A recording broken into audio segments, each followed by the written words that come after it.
Hi everyone. I'm going to read off some stories to you, just short stories, mostly from Halloween night.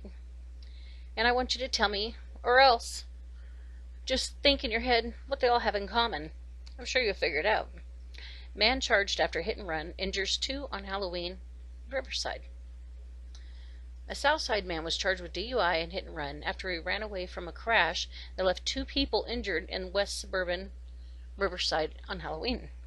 Emiliano Velasquez Reyes, 30, sped through a light around 4:30 p.m. Saturday in front of Hauser Central Grade School at 61 Woodside Road, and rear-ended a parked minivan in front of trick-or-treating children, according to the statement from Riverside Police.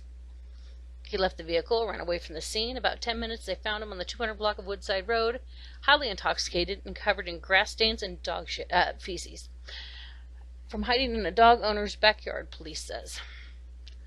The minivan he hit was demolished. Police said the two Riverside women, 27 and 47, suffered non-life-threatening injuries in the crash and identified Velasquez Reyes as the driver before they were both taken to the McNeil Hospital in Berwyn. Okay, here's our next one.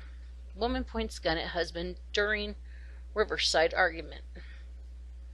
Police in West Suburban Riverside seized 7 guns and more than 1,000 rounds of ammunition after a woman pointed a gun at her husband during an argument Wednesday night. Officers were called about 10:44 p.m. for reports of domestic battery in progress at the 300 block of East Quincy Street, according to the statement from Riverside Police.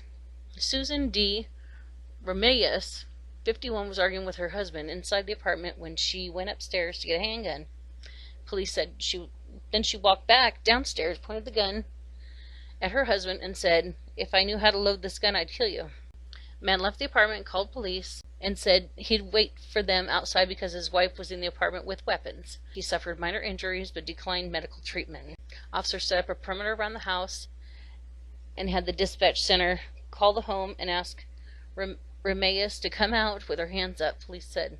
Man charged with stealing $5,000 in cigarettes in Riverside. A Northwest Side man was arrested for stealing $5,000 worth of cigarettes in West Suburban Riverside last week.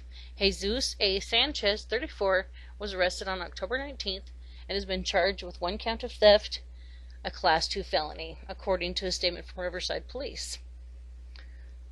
On October 16th, Sanchez hopped into a delivery truck that was parked on East Quincy Street near Harlem Avenue in Riverside and made off with the boxes of cigarettes. While he was running to his getaway car, a bystander spotted him, yelled out, and chased him, police said. Sanchez dropped the boxes before getting into the car, which then sped away, but not before a bystander was able to snap a picture of the car's license plate and report the incident to police. When police traced the plates to a different Chicago residence, they realized Sanchez was changing his car's plates.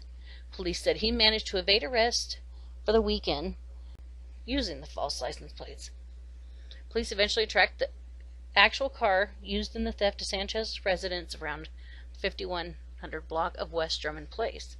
He told the investigators he was able to obtain the multiple license plates from currency exchanges around Chicago and did not ask for identification, according to a police statement. Sanchez is being investigated for several other cigarette thefts throughout the western suburbs. Court information was not immediately available. 2 charged with Riverside burglaries. 2 men have been charged with a string of recent burglaries to garages and cars in West Suburban Riverside. An officer stopped 20-year-old Miguel A. Gomez and 21-year-old Jean Carlos de Leon while they were walking into the 300 block of Herrick Road in Riverside at 1:27 a.m. Wednesday, according to the statement from Riverside Police. They were dressed in black and had hoodies covering their faces while they walked between sidewalks and front yards. Police were on alert after a series of recent burglaries in the area where the men were stopped. Police said the men told the officer they were heading home, Cicero, from a party in Brookfield. One of them had a backpack, and the other men consented to a search. The officer found a computer cord with initials on it that matched the victim of a recent burglary. Police said a pair of sunglasses that was taken from a separate burglary was also found. Gomez and De Leon were arrested, and investigators later learned that they had been burglarizing vehicles and garages in Riverside over the past 2 weeks. You could read more into that story. Now, have you figured out exactly what they all have in common? And if there's really a problem in this country? Because I think it's a big problem, and it's constant, one after the other after the other. It's ridiculous. Anyway, I'm going to leave you with that, and thanks for watching.